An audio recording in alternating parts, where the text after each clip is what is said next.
जय हिंद फ्रेंड्स।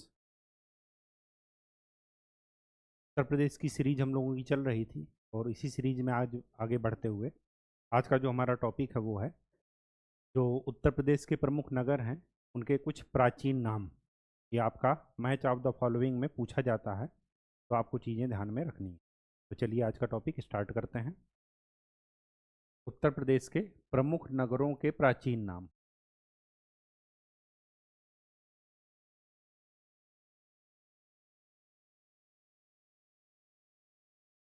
प्रमुख नगरों के प्राचीन नाम। सबसे पहले लखनऊ। लखनऊ का प्राचीन नाम है लक्ष्मणपुर, या तद्भव शब्द की बात करें तो लखनपुर भी इसको बोला जाता है। लक्ष्मणपुर या लखनपुर, प्राचीन नाम इसका ये है लखनऊ का। ठीक है। इसके बाद आ जा रहा है कन्नौज। कन्नौज कहाँ है? इत्र नगरी ये। कानकुब्ज, या इसी का नाम है नगर महोदय श्री। इसका कन्नौज का। फिर गोरखपुर। गोरखपुर को का प्राचीन नाम क्या है? रामग्राम।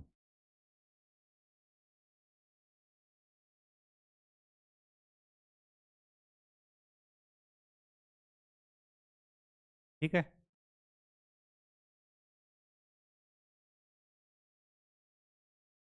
कुशीनगर। कुशीनगर का प्राचीन नाम है कुशीनारा।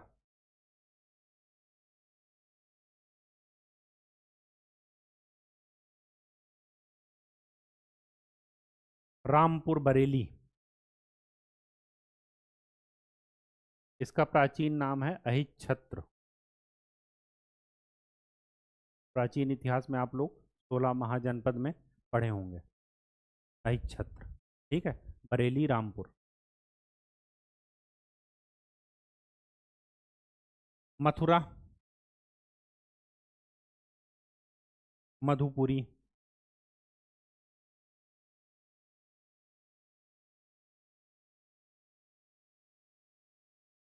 सिद्धार्थनगर, कपिरहवा, या आजकल कपिल वस्तु के नाम से भी इसको जाना जाता है। ठीक है। सॉरी, कपिरहवा नहीं, पपिरहवा,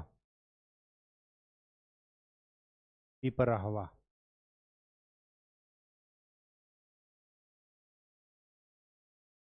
अयोध्या धाम को अयोध्या।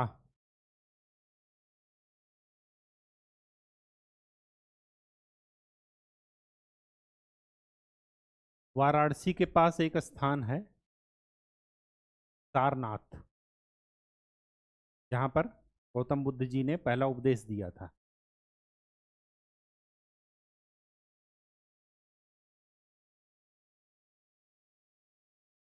तो इसका प्राचीन नाम सारनाथ का है ऋषिपत्तन या सिंहपुर। इसको आज क्या कहते हैं? सारनाथ। वाराणसी में है सारनाथ। हाँ, तो ऋषिपत्तन या सिंहपुर सारनाथ को कह रहे थे। अब जो अगला नाम है, राधा रानी जी का क्षेत्र मथुरा के पास पड़ता है बरसाना। तो यहाँ पर बरसाना का निक नेम लिख लीजिए। निक नेम नहीं, पुराना नाम। बरसाना का ब्रह्मसारिणी।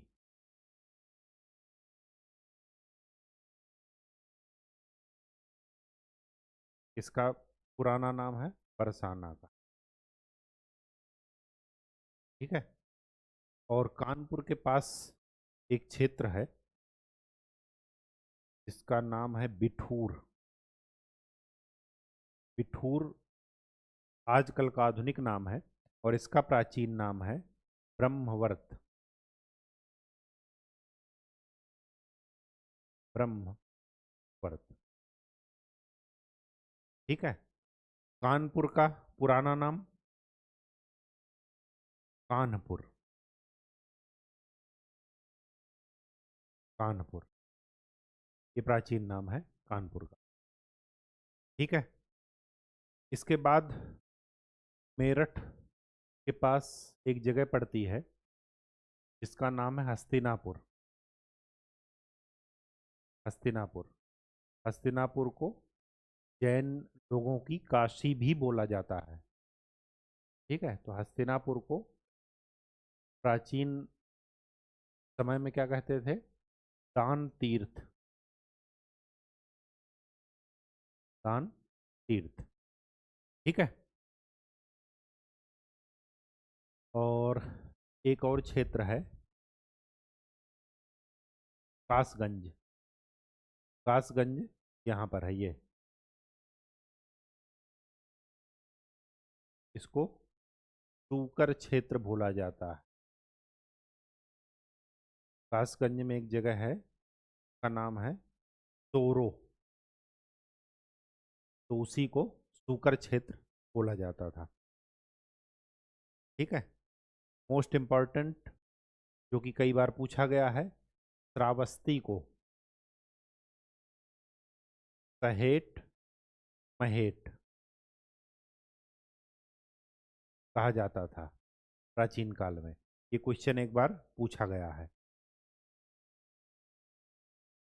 आपने 16 महाजनपद में पढ़ा था फर्रुखाबाद। फर्रुखाबाद को प्राचीन समय में कहा जाता था काम्पिल्य। काम्पिल्य 16 महाजनपद के एक राजधानी में था ये काम्पिल्य, ठीक है। उसके बाद ये तो हुआ फर्रुखाबाद। इसी के आसपास है, देखिए, फिरोजाबाद। फिरोजाबाद को क्या कहा जाता था? चंद्रनगर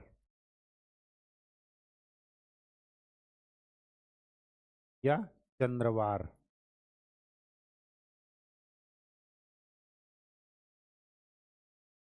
अलीगढ़ को प्राचीन समय में क्या कहा जाता था? हरिगढ़। हरिगढ़ या कोइल या कोल। अब आजकल नाम जिस हिसाब से चेंज हो रहे हैं, क्या पता कि आज जो अलीगढ़ है उसको बदल करके क्या कर दिया जाए? हरिगढ़, ठीक है। और ये तथ्य दिया जाए कि प्राचीन काल में इसको ये कहा जाता। तो अगर आप ये चीज़ें ध्यान में रखते हैं तो match of the following questions आपके सही होने के चांसेस मैक्सिमम, ठीक है। तो आज के लिए इतना ही। नेक्स्ट लेक्चर में हम लोग एक नए टॉपिक के साथ मिलेंगे। तब तक के लिए खूब अच्छे से पढ़ाई कीजिए, मेहनत कीजिए। अच्छा, एक करेक्शन है, वो करेक्शन कर लीजिए, अभी ध्यान आ गया। दरअसल कल मैंने बता दिया था कि शुक्रताल को भागवत कथा का नगर कहा जाता है, और शुक्रताल को मैंने बताया था सीतापुर में। सीतापुर में ना हो करके ये मुजफ्फरनगर के पास है। ये गलती हो गई है, इसको करेक्ट कर लीजिए। मुजफ्फरनगर के पास है शुक्रताल, जो निक नेम हम लोग पढ़ रहे थे, उपनाम। और शुक्रताल को क्या कहा जाता है? भागवत कथा का नगर। ये गलती से सीतापुर मैंने बता दिया था, तो इसको करेक्ट कर लीजिएगा, निक नेम, ठीक है। बाकी सारी चीज़ें एज इट इज़। तो अच्छे से मिलते हैं नेक्स्ट लेक्चर में। धन्यवाद।